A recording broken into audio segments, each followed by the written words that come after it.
Hello दोस्तों, नमस्कार। स्वागत है आपका हमारे YouTube channel Uttarakhand GK very easy tricks में। और आज की इस वीडियो में हम उत्तराखंड का समग्र राजनीतिक इतिहास डॉक्टर अजय सिंह रावत जी की पुस्तक से जो हमारी वन लाइनर सीरीज चल रही थी उसके पार्ट 8 के बारे में बात करने वाले हैं। इससे पहले के 7 पार्ट अगर आपने नहीं देखे हुए हैं तो आप लोग हमारी प्लेलिस्ट पे जाके देख सकते हैं। और ये सभी पार्ट्स आपके उत्तराखंड के अपकमिंग जितने भी एग्जाम्स हैं सभी के लिए काफ़ी महत्वपूर्ण होने वाले हैं। वीडियो पसंद आती है तो वीडियो को लाइक जरूर करें, कमेंट जरूर करें, अपने दोस्तों के साथ में भी दोस्तों जरूर शेयर करें। और आज हम दोस्तों उत्तराखंड के जो हमारा प्राचीन काल था, प्राचीन काल के लास्ट पार्ट के बारे में बात करने वाले हैं। कल से फिर हमारा ऐतिहासिक काल शुरू हो जाएगा और उसमें हम सबसे पहले दोस्तों मुख्यतः पढ़ेंगे कार्तिकेयपुर राजवंश के बारे में। तो आज ये वाला पोर्शन हमें खत्म करना है। जो भी हमारा श्री हर्ष के पश्चात मध्य हिमालय की स्थिति थी 648 से लेकर 750 ईस्वी तक, ये अराजकता का युग हम जिसे कहते हैं, इसके बारे में हमने पढ़ना है। जिसकी जानकारी हमें युआन चुआन यानी कि ह्वेनसांग के यात्रा वृत्तांत सी यू की से मिलती है। ठीक है। और ह्वेनसांग ने अपना यात्रा वृत्तांत सीयूकी कब लिखा था? तो 624 ईस्वी में लिखा था। इस सब चीज़ों से हमने पढ़ लिया था। बाकी हमने ये भी पढ़ लिया था कि श्रीहर्ष के पश्चात मध्य हिमालय 3 भागों में विभाजित हो गया था। एक था शत्रुघ्न राज्य, दूसरा था ब्रह्मपुर राज्य और तीसरा था दोस्तों क्या? गोविषाण राज्य या गोविषाण जनपद भी हम इसे कभी-कभी कहते हैं। ठीक है। और ह्वेनसांग के द्वारा ही इन राज्यों को अलग-अलग नाम दिया गया था, वो भी हमने पढ़ लिया था। तो आज उससे आगे हम शुरू करते हैं। पहला हमारा प्रश्न है, किस वंश को पर्वताकार वंश के नाम से जाना जाता है? तो पौरव वंश को पर्वताकार वंश के नाम से जाना जाता है। और पौरवों के ही ब्रह्मपुर राज्य को पौरवों का पर्वताकार राज्य भी कहा जाता है। और 647 से लेकर के 725 ईस्वी के बीच में तक दोस्तों हमारा पौरव राजवंश ने शासन किया था। पौरवों का पर्वताकार राज्य या ब्रह्मपुर राज्य आपको याद रखना है। उत्तराखंड में शासन प्रशासन की शुरुआत करने वाला प्रथम राजवंश कौन सा था? तो पौरव वंश को ही उत्तराखंड में शासन प्रशासन की शुरुआत करने वाले प्रथम वंश के रूप में भी जाना जाता है। पौरव वंश के शासक अपने आप को क्या कहलाना पसंद करते थे? तो गौ हितैषी ब्राह्मण कहलाना पसंद करते थे। अगला प्रश्न है, तालेश्वर अभिलेख की खोज 1915 में हुई, जिनमें किन राजाओं का उल्लेख मिलता है? तो धूति वर्मन तथा विष्णु वर्मन के साथ साथ ही दोस्तों कुल हमें यहाँ पे 5 राजाओं का उल्लेख मिलता है। कितने? 5 राजाओं का उल्लेख मिलता है। अब ये तालेश्वर अभिलेख या तालेश्वर ताम्रपत्र कहाँ से प्राप्त हुआ है दोस्तों? अल्मोड़ा में स्थित है तालेश्वर, वहीं से ये तालेश्वर अभिलेख प्राप्त हुआ है। ठीक है। और पौरव राजवंश की जानकारी हमें किस अभिलेख से मिलती है? तो तालेश्वर अभिलेख से ही हमें पौरव राजवंश की जानकारी मिलती है। और पौरव राजवंश की खोज किसने करी थी? तो वाई के गुप्ते के द्वारा हमारा पौरव राजवंश की खोज की जाती है। किसके द्वारा? वाई के गुप्ते के द्वारा। सॉरी, पौरव राजवंश ने तो तालेश्वर अभिलेख की खोज किसने की थी? वाई के गुप्ते ने करी थी। अगला हमारा प्रश्न है, पौरव वंश के निवास स्थान को क्या कहा जाता है? तो पौरव वंश के निवास स्थान को कोट कहा जाता है। क्या? कोट कहा जाता है। या आप नॉर्मली ये कह सकते हैं कि पौरव राजवंश की राजधानी को क्या कहा जाता है? तो पौरव वंश की राजधानी को भी दोस्तों कोट ही कहा जाता है। और ऐसा माना जाता है कि जो ये पौरव नरेश थे या पौरवों के पर्वताकार राज्य या ब्रह्मपुर राज्य के जो नरेश थे वह सोमवंशी पौरव राजा कहलाते थे। और इनका केंद्र शासित प्रदेश पर्वताकार राज्य कहलाता था। इसी कारण हम इसे पौरवों का पर्वताकार राज्य नाम से भी जानते हैं। और वेनसांग ने इस पर्वताकार राज्य या ब्रह्मपुर राज्य को क्या नाम दिया था? तो पोलो किमो पुलो नाम दिया था। याद रखना है आपको। और उत्तराखंड में जो श्रीहर्ष के पश्चात मध्य हिमालय के 3 जनपद थे या 3 राज्य थे, शत्रुघ्न, ब्रह्मपुर और गोविषाण। इसमें सबसे विस्तार वाला राज्य और सबसे बड़ा राज्य हमारा पौरवों का ब्रह्मपुर राज्य या पर्वताकार राज्य ही था, जिसका विस्तार दोस्तों गंगा से पूर्व में करनाली नदी के मध्य तक माना जाता है। और इसी जनपद की उत्तरी सीमा पर फिर एक सुवर्ण गोत्र देश भी था, जिसे स्त्री राज्य की संज्ञा भी दी जाती है। उससे संबंधित प्रश्न मैं आपको करा चुका हूँ। अगला प्रश्न है, पौरव वंश की जानकारी कहाँ से प्राप्त होती है? तो वेनसांग या युआन चुआंग के यात्रा वृत्तांत सीयूकी से हमें पौरव वंश की जानकारी प्राप्त होती है। ठीक है। और पौरव के साथ साथ ही हमें जो गोविषाण राज्य था, शत्रुघ्न राज्य था, इसकी जानकारी भी वेनसांग के यात्रा वृत्तांत सीयूकी से ही प्राप्त होती है, जो कि 624 ईस्वी में इसने लिखा था, ऐसा माना जाता है। और इसी के साथ साथ क्या पौरव वंश की जानकारी हमें तालेश्वर अभिलेख से भी प्राप्त होती है। अगला प्रश्न है, पौरव वंश की राजधानी कहाँ स्थित थी? तो ब्रह्मपुर, जिसे लखनपुर नाम से भी कहीं कहीं आप देखेंगे तो ब्रह्मपुर में पौरवों की राजधानी स्थित थी। इसी कारण हम इसे पौरवों का ब्रह्मपुर राज्य नाम से जानते हैं। और यही ब्रह्मपुर राज्य की पहचान दोस्तों मतलब पोलो किमोबुलो की पहचान ब्रह्मपुर राज्य के रूप में किसने की थी? कन्निंघम ने की थी। किसने? कन्निंघम ने। और यही ब्रह्मपुर राज्य हमारा वर्तमान का उत्तराखंड भी माना जाता है। यानी कि आप ये कह सकते हैं कि वेनसांग ने जिस ये पोलो किमोपुलो की बात की थी, ये पूरे उत्तराखंड क्षेत्र के लिए उसने बात किया था, जहाँ पे पौरव के पर्वताकार राजवंश का शासन चल रहा था। अगले प्रश्न की बात करते हैं, पौरव वंश में राज्य की आय का प्रमुख स्रोत क्या था? तो पौरव वंश में राज्य की आय का प्रमुख स्रोत दोस्तों क्या था? राजस्व था। क्या था? राजस्व था। और पौरव वंश का शासनकाल 6ठी से 8वीं सदी तक रहा था। मेनली ऐसा माना जाता है कि 580 से लेकर के 680 के बीच तक हमारा फिर ये पौरवों का ब्रह्मपुर राज्य हमारा चला था। ठीक है। और ये अपने आप को सोनवंशी पौरव राजा कहते थे। क्या? सोनवंशी पौरव राजा ये अपने आप को कहते थे। इनका राज्य पर्वताकार राज्य कहलाता था। ये पॉइंट आपको डायरेक्टली नोट डाउन करने हैं, 5 राजाओं का वर्णन मिलता है, ठीक है। अगला प्रश्न ये बनता है दोस्तों कि पौरव वंश के जो संस्थापक थे वो किसको माना जाता है, या पौरव वंश के संस्थापक राजा के रूप में किसे जाना जाता है, तो विष्णुवर्मन प्रथम। क्या? विष्णुवर्मन प्रथम को दोस्तों पौरव वंश के संस्थापक राजा के रूप में जाना जाता है, जिनकी राजधानी ब्रह्मपुर या लखनपुर में स्थित थी। और इसी के बाद में हमारे वर्षवर्मन, अग्निवर्मन, धूतिवर्मन और विष्णुवर्मन सेकंड, इनका भी हमें उल्लेख देखने को मिलता है। अगले प्रश्न की बात करते हैं, पौरव राजवंश में आय का प्रमुख स्रोत क्या था, तो आय का प्रमुख स्रोत दोस्तों क्या था, राजस्व हुआ करता था पौरवों के शासन काल में। क्या? राजस्व, ठीक है, यानी कि कर वसूलना आप ये नॉर्मली कह सकते हैं।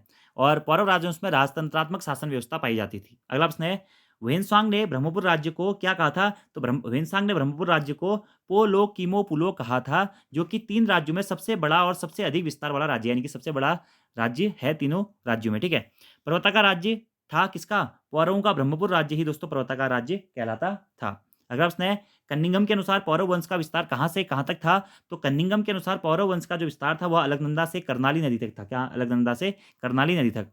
पौरव राजवंश के कुल देवता कौन थे, तो वीणेश्वर स्वामी या वीणेश्वर स्वामी को पौरव राजवंश को एक कुल देवता के रूप में जाना जाता है, ठीक है। और जिसकी एकता चौथान पट्टी में स्थित विनो या विणुधारा के तटवर्ती वर्तमान विंसर के क्षेत्र से भी हमें वीणेश्वर स्वामी के बारे में पता चलता है। तो पौरवों के कुल देवता के रूप में वीणेश्वर स्वामी को जाना जाता था। पौरव वंश का सर्वाधिक प्रतापी शासक कौन था, तो अग्निवर्मन दोस्तों पौरव राजवंश का सर्वाधिक, या पौरवों का जो ब्रह्मपुर राज्य था या पर्वताकार राज्य था, इसका सर्वाधिक प्रतापी शासक था। क्या? अग्निवर्मन। और इसी ने अपने नाम के आगे परम भट्टारक महाराजाधिराज की उपाधि भी धारण करी थी। तो पौरव राजवंश का प्रथम शासक जिसने अपने नाम के आगे परम भट्टारक महाराजाधिराज की उपाधि धारण की थी, वो भी कौन था? अग्निवर्मन ही था। अगला प्रश्न है, पौरव वंश की जानकारी का जो प्रमाणिक स्रोत क्या था, तो पौरव वंश की जानकारी का प्रमाणिक स्रोत था दोस्तों क्या? तालेश्वर अभिलेख। तालेश्वर अभिलेख, यह अभिलेख पौरव वंश से संबंधित है और यह अल्मोड़ा के तालेश्वर से प्राप्त हुए हैं, जो कि ताम्र और अष्ट धातु में निर्मित माने जाते हैं। और तालेश्वर अभिलेख किस भाषा में लिखे गए हैं, तो संस्कृत भाषा में इसे लिखा गया है, जहां से हमें 5 राजाओं के बारे में जानकारी मिलती है। और पौरव राजवंश की जानकारी का सबसे प्रमाणिक स्रोत इसी तालेश्वर अभिलेख को माना जाता है, जो कि अल्मोड़ा से प्राप्त हुआ है। अगला प्रश्न वही है, तालेश्वर अभिलेख की भाषा क्या है? संस्कृत है। अगला प्रश्न है, तालेश्वर अभिलेख के अनुसार पौरव वंश के कितने राजाओं की जानकारी मिलती है, तो 5 राजाओं की जानकारी मिलती है।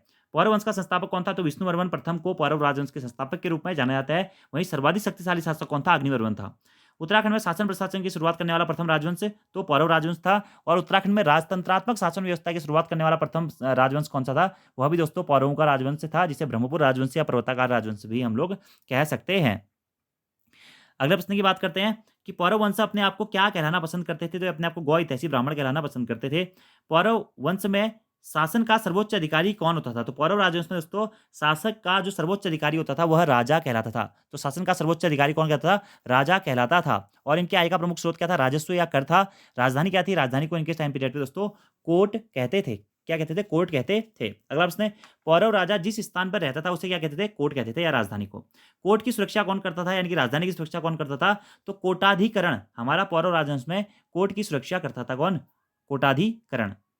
अगला प्रश्न है कि पौरव राजवंश में राज परिवार की सुरक्षा कौन अधिकारी करता था, तो पौरव राजवंश में राज परिवार की सुरक्षा करने का कार्य था प्रतिहार नामक अधिकारी के पास में। कौन प्रतिहार करता था?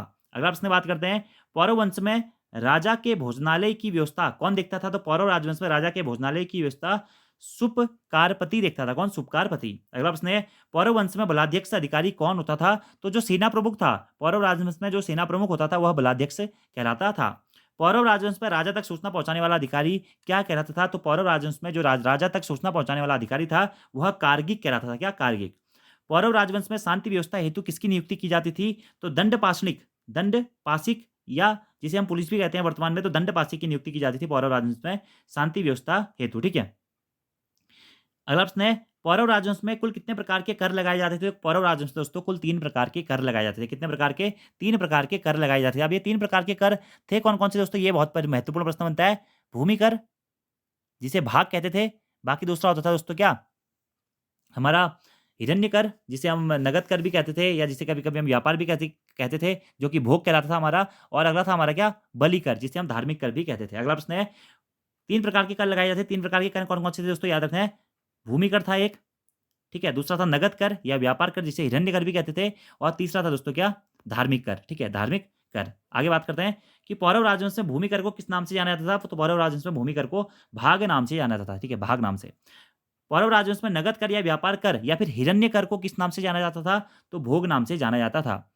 पौरव राजवंश में धार्मिक कर को किस नाम से जाना जाता था? तो बलि से नाम से जाना जाता था। तो पौरव राजवंश की आय का प्रमुख स्रोत था राजस्व कर, जो कि 3 प्रकार के थे, भूमि कर, हिरण्य कर या व्यापार कर या नगद कर, और अगला था हमारा क्या? धार्मिक कर। ठीक है, तो प्रश्न डायरेक्टली ये भी बन सकता है कि पौरव राजवंश में बलि क्या था? तो कर का एक प्रकार था और धार्मिक कर का। भोग क्या था? ये नगद कर या व्यापार कर का एक प्रकार था। भाग क्या था? भूमि कर था। यह प्रश्न ये बन जाएगा कि पौरव राजवंश में भोग किस रूप में लिया जाता था? नगद के रूप में या व्यापार के रूप में? ठीक है, इस प्रकार के प्रश्न भी आपसे एग्जाम में बन सकते हैं। तो कॉन्सेप्ट पढ़ना है अच्छी तरीके से, प्रश्न किसी भी प्रकार का बन सकता है। पौरव राजवंश में सेना को कितने भागों में बांटा जाता था? तो पौरव राजवंश में सेना को 3 भागों में बांटा जाता था, गज, अश्व और पैदल। अगला प्रश्न है, पौरव वंश में पैदल सेना को क्या कहते थे? तो पौरव राजवंश में पैदल सेना को जयनपति कहते थे। क्या? जयनपति कहते थे पौरव राजवंश में पैदल सेना को। ठीक है, अगला प्रश्न है कि पौरव राजवंश की आय का प्रमुख स्रोत क्या था? भूमि कर या राजस्व था। भूमि कर या राजस्व आय का प्रमुख स्रोत था पौरव राजवंश की। अगला प्रश्न है, पौरव राजवंश में कर वसूलने वाला अधिकारी क्या कहलाता था? पौरव राजवंश में कर वसूलने वाला अधिकारी भागिक कहलाता था। क्या? भागिक। कौन? भागिक। अगला प्रश्न है, पौरव राजवंश में भूमि कर का कितना लिया जाता था? तो भूमि कर दोस्तों उपज का छठा भाग पौरव राजवंश में भूमि कर के रूप में लिया जाता था, उपज का छठा भाग। ठीक है, और इसी भूमि कर को किस नाम से जाना जाता है? एग्जाम में ये प्रश्न बन सकता है, तो भाग नाम से जाना जाता है। तो भाग कितना लिया जाता था? उपज का छठा भाग लिया जाता था। अगला प्रश्न है, पौरव वंश के अभिलेखों में उस अधिकारी का नाम क्या मिलता है जो राज्य की आय तथा भूमि संबंधी आंकड़े रखता था? ठीक है, तो दिवीरपति तथा कायस्थ, ये नाम मिलते हैं पौरव राजवंश के अभिलेखों में उस अधिकारी के जो कि राज्य की आय तथा भूमि संबंधी आंकड़े रखता था। कौन? दिवीरपति या कायस्थ। अगले प्रश्न की बात करते हैं, पौरव वंश में भूमि को कितने भागों में बांटा गया? तो 2 भागों में बांटा गया। एक है दोस्तों केदार भूमि और दूसरा होता है क्या? सारी भूमि। तो पौरव राजवंश में जो सिंचाई वाली भूमि होती थी उसे क्या कहा जाता था? उसे केदार भूमि कहा जाता था। बहुत बार ये प्रश्न एग्जाम में पूछा गया है। और पौरव राजवंश में जो वह भूमि जिसमें सिंचाई नहीं होती थी, वह हमारी सारी भूमि कहलाती थी। तो केदार भूमि यानी कि इसमें सिंचाई होती थी, सिंचाई वाली भूमि यानी कि उपजाऊ भूमि केदार भूमि कहलाती थी। और जो भूमि हमारी उपजाऊ नहीं होती थी यानी कि नॉर्मल होती थी, असिंचित होती थी, उसे हम सारी भूमि कहते थे। इंपॉर्टेंट प्रश्न है, एग्जाम में बना है यहाँ से प्रश्न। अगला प्रश्न है, भूमि नापन की द्रोणवापम, खारीवापम तथा कुलवापम विधियां किसके शासनकाल में प्रचलित थी? तो पौरव वंश के शासनकाल में भूमि मापन की द्रोणवापम, खारीवापम तथा कुलवापम विधियां प्रचलित थी। अब यहीं से दोस्तों प्रश्न बन जाएगा कि द्रोणवापम, खारीवापम तथा कुल्यवापम जो विधियां थी किससे संबंधित थी? तो ये दोस्तों भूमि नापन विधियों से संबंधित थी ये तीनों विधियां। ठीक है, द्रोणवापम, खारीवापम और कुलवापम या कुल्यवापम, याद रखना दोस्तों, इंपोर्टेंट प्रश्न ये हो जाता है। ठीक है, अगला प्रश्न है, पौरव राजवंश में प्रांत को क्या कहा जाता था? पौरव राजवंश में प्रांत को भुक्ति कहा जाता था। देखिए दोस्तों, पौरव राजवंश में प्रशासन की सबसे बड़ी इकाई होती थी देश। ठीक है, देश के बाद में प्रशासन की दूसरी बड़ी इकाई होती थी क्या? प्रांत। प्रांत को क्या कहा जाता है? पौरव राजवंश में प्रांत को भुक्ति भी कहा जाता है। क्या? भुक्ति भी कहा जाता है। ठीक है, प्रांत के बाद में क्या आता था? तहसील आता था। तो पौरव वंश में तहसील को क्या कहा जाता है? तो तहसील को पाठक कहा जाता है। ठीक है, तहसील को पाठक कहा जाता था। और पौरव राजवंश में जो हमारा राजस्व की सबसे छोटी इकाई थी वो क्या था? पौरव वंश में वो थी ग्राम। ठीक है, और ग्राम को दोस्तों ग्रामक्ष पटलिक भी कहा जाता था। तो ये सारे पॉइंट आपको याद रखने हैं। अगले प्रश्न की बात करते हैं कि पौरव राजवंश में प्रांत को क्या कहते थे? भुक्ति कहते थे। सबसे बड़ा क्या होता था? देश, जो कि पौरव राजवंश की सबसे बड़ी प्रशासनिक इकाई कहलाती थी। पौरव वंश में तहसील को क्या कहा जाता था? तहसील को पाठक कहा जाता था, जो कि देश के बाद में प्रांत, प्रांत के बाद में तहसील। ठीक है, तहसील के बाद में क्या? गांव। पौरव राजवंश में ग्राम को क्या कहा जाता था? तो ग्रामक्ष पटलिक कहा जाता था। अगला प्रश्न है, पौरव वंश की सबसे बड़ी प्रशासनिक इकाई कौन सी थी? देश। ठीक है, और पौरव राजवंश में सबसे छोटी जो हमारी प्रशासनिक इकाई थी वो कौन सी थी? ग्राम या गांव थी। अगला प्रश्न है, वेनसांग के अनुसार किस राज्य की पूर्वी सीमा पर गंगा व उत्तर में हिमालय था और राज्य के मध्य से यमुना नदी बहती थी? जो शत्रुघ्न राज्य की पूर्वी सीमा पर गंगा व उत्तर में हिमालय था, जो और राज्य के मध्य से यमुना नदी बहती थी, कौन सा था? वो शत्रुघ्न राज्य था। ठीक है, याद रखना है आपको। और शत्रुघ्न राज्य को वेनसांग ने क्या था? सुलाकिन्ना कहा था। क्या? सुलाकिन्ना कहा था, जो कि देहरादून तथा सहारनपुर के आसपास का क्षेत्र था। शत्रुघ्न राज्य की राजधानी क्या थी? तो सुदगांव हमारी शत्रुघ्न राज्य की राजधानी थी। ये भी पॉइंट आपको डायरेक्टली नोट डाउन करने हैं। इससे पहले दोस्तों मैं आपको पौरव राजवंश के प्रशासन के बारे में 1 से 2 चीजें बताना चाहूंगा कि पौरव राजवंश के प्रशासन में सर्वोच्च अधिकारी कौन होता था? राजा होता था। ठीक है, राजा, जिसे राजाम्यक भी कहा गया है। उसके बाद में दोस्तों प्रधानमंत्री होता था, पीएम। प्रधानमंत्री को दोस्तों क्या? अमात्य या अमात्य भी कहा गया है। उसके बाद में वरिष्ठ राजकुमार होता था, जिसे कुमारामात्य भी कहा जाता था। क्या? कुमारामात्य। सेना प्रमुख को पौरव राजवंश बलाध्यक्ष कहा जाता था। राजा तक सूचना पहुंचाने वाले अधिकारी को कार्गिक कहा जाता था। और शांति व्यवस्था लाने वाले अधिकारी को दंडपासी कहा जाता था। ये सारे फैक्ट मैं आपको पहले ही बता चुका हूं और फिर से मैंने आपको बता दिया। इंपोर्टेंट है दोस्तों, एग्जाम में यहाँ से प्रश्न बनने के चांसेज बहुत ज्यादा हैं। बाकी पौरवों का ब्रह्मपुर राज्य दोस्तों जो भी था वो हमने पढ़ लिया है। इनके कुल देवता वीरलेश्वर स्वामी थे। ठीक है, और बिनसर देवता का प्राचीन मंदिर जो हमारा बिनसर महादेव मंदिर है, अल्मोड़ा में भी है, पौड़ी में भी स्थित है। ठीक है, और बिनसर देवता में किस देवता की पूजा की जाती है? भगवान शिव की पूजा की जाती है। तो वीरलेश्वर स्वामी जो थे भगवान शिव के ही एक अवतार के रूप में भी जाने जाते हैं और ये अपने आप को सोनवंशी पौरव राजा कहते थे। तो प्रश्न देखिए दोस्तों, या तो पौरव वंश के संबंध में पूछेगा, या ब्रह्मपुर राज्य के संबंध में पूछेगा, या फिर पर्वताकार राज्य के संबंध में पूछेगा। ये सभी संबंधों में प्रश्न आपको याद ही रखना है, एक ही प्रकार का प्रश्न आपको याद रखना है। अगला शत्रुघ्न राज्य के बारे में भी हमने पढ़ लिया। सू, ला, किन्ना, वेनसांग ने कहा था और इसके पूर्वी सीमा पर गंगा बहती थी, उत्तर में ऊंचे पर्वत थे, हिमालय था और इसके मध्य से होकर हमारी का यमुना नदी होकर बहती थी। और शत्रुघ्न राज्य की राजधानी थी क्या? सुदगांव। ठीक है। अगला प्रश्न है कि पलेठी के सूर्य मंदिर का निर्माण किसके द्वारा कराया गया था? तो पलेठी के सूर्य मंदिर का निर्माण कल्याण वर्मन व नरपति वर्मन के द्वारा कराया गया था। ठीक है। और जो ये पलेठी का सूर्य मंदिर है ये दोस्तों कहाँ स्थित है? तो ये हिंडोला खाल में स्थित है। टिहरी गढ़वाल जनपद के हिंडोला खाल में यह स्थित है। और विकासखंड पूछेगा तो देवप्रयाग विकासखंड में हमारा पलेठी का सूर्य मंदिर स्थित है। और इसी पलेठी के सूर्य मंदिर से हमें दोस्तों कल्याण वर्मन या कल्याण देश के बारे में भी जानकारी मिलती है। कल्याण वर्मन के देश के बारे में भी हमें जानकारी मिलती है, जो कि श्रीहर्ष के पश्चात हमारा कल्याण वर्मन के राज्य के नाम से भी जाना जाता था। तो कल्याण वर्मन के राज्य के बारे में हमें जानकारी कहाँ से मिलती है? तो पलेठी के शिलालेख या पलेठी के सूर्य मंदिर से हमें जानकारी मिलती है। ठीक है। और इससे ये जो पलेठी का सूर्य मंदिर था या कल्याण वर्मन का राज्य था, या देवप्रयाग के आसपास गंगा के तटवर्ती प्रदेश में फैला हुआ था। स्त्री राज्य की संज्ञा किसे दी जाती है? तो सुवर्ण गोत्र राज्य को स्त्री राज्य की संज्ञा दी जाती है, सुवर्ण गोत्र राज्य को। ठीक है। यहाँ की शासिका हमेशा स्त्री ही होती थी। हर्षवर्धन की मृत्यु के बाद कौन कन्नौज की गद्दी पर बैठकर साम्राज्य विस्तार कर उत्तराखंड को अधीन करता है? तो यशोवर्मन हर्षवर्धन की मृत्यु के बाद में कन्नौज की गद्दी पर बैठकर साम्राज्य विस्तार करके उत्तराखंड को अपने अधीन करता है। कौन? यशोवर्मन। ठीक है। और अगला दोस्तों यहीं से एक फैक्ट हमारा ये भी आता था क्या? गोविशाण राज्य के बारे में, क्योंकि गोविशाण राज्य को विंसांग के द्वारा क्या कहा गया था? कुपी संगना कहा गया था।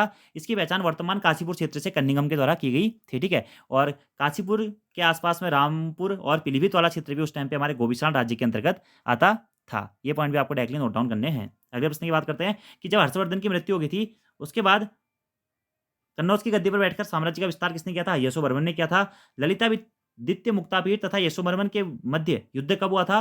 तो 745 ईस्वी में दोस्तों ललितादित्य मुक्तापीठ और यशोवर्मन के बीच में युद्ध हुआ था। ठीक है। और इस युद्ध में यशोवर्मन की मृत्यु हो जाती है और यह हार जाता है। उसके बाद में ललितादित्य मुक्तापीठ के अधीन हमारा यह उत्तराखंड का क्षेत्र आ जाता है। ठीक है। और ललितादित्य मुक्तापीठ द्वारा उत्तराखंड पर आक्रमण करने की जानकारी किस पुस्तक में मिलती है? तो कलहण की जो पुस्तक थी राजतरंगिणी उसमें मिलती है। ठीक है। अगला प्रश्न है कि ललितादित्य मुक्तापीठ द्वारा उत्तराखंड आक्रमण की जानकारी हमें किस पुस्तक से मिलती है? तो राजतरंगिणी, जो कि कलहण के द्वारा लिखी गई पुस्तक है, इस पुस्तक से मिलती है। और उसके बाद दोस्तों ये ललितादित्य मुक्तापीठ के द्वारा अपना एक सामंत नियुक्त किया जाता है, किसे? वसंत देव को। ठीक है। उसके बाद ललितादित्य मुक्तापीठ की मृत्यु के बाद में वसंत देव अपने आप को एक स्वतंत्र राजा घोषित कर देता है और उसके बाद में वसंत देव के द्वारा आगे जाकर कार्तिकेयपुर राजवंश की स्थापना की जाती है, जिससे आगे का इतिहास दोस्तों हम अगली वीडियो में पढ़ेंगे। तो जितने भी इंपोर्टेंट फैक्ट्स हैं दोस्तों आज की इस वीडियो में जो हमने पढ़ा था, नॉर्मली श्रीहर्ष के पश्चात मध्य हिमालय में शत्रुघ्न राज्य, पौरवों का ब्रह्मपुर राज्य, गोविशाण राज्य, सुवर्णगोत्र देश और कल्याण वर्मन का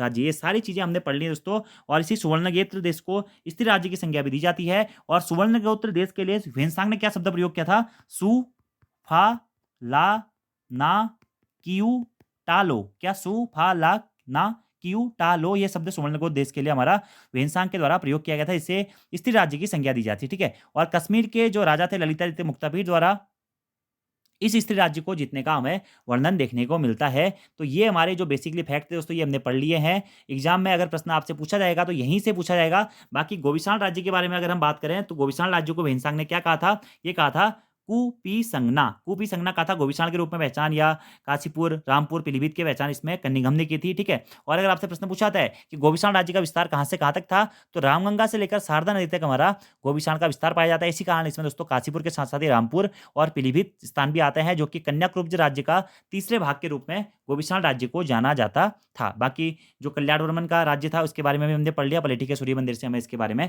जानकारी मिलती है। तो जितने भी फैक्ट दोस्तों वो हमने पढ़ लिए हैं। अगली वाली वीडियो में हम कार्तिकेयपुर राजवंश और कत्यूरी राजवंश के बारे में पढ़ेंगे। फिर हम चंद पवार ये सब कुछ चीजें करते हुए चलेंगे। बाकी दोस्तों वीडियो पसंद आ रही है तो वीडियो को यार लाइक जरूर करें, कमेंट जरूर करें, अपने दोस्तों के साथ में भी चैनल को जरूर शेयर करें। सभी प्रश्न दोस्तों काफी इंपोर्टेंट है आपके आगामी एग्जाम से, तो वीडियो को ज्यादा से ज्यादा अपने दोस्तों के साथ शेयर जरूर करें। दोस्तों सपोर्ट जरूर करें। जब अच्छे व्यूज आएंगे तभी मैं फिर आगे सीरीज को कंटिन्यू कर पाऊंगा।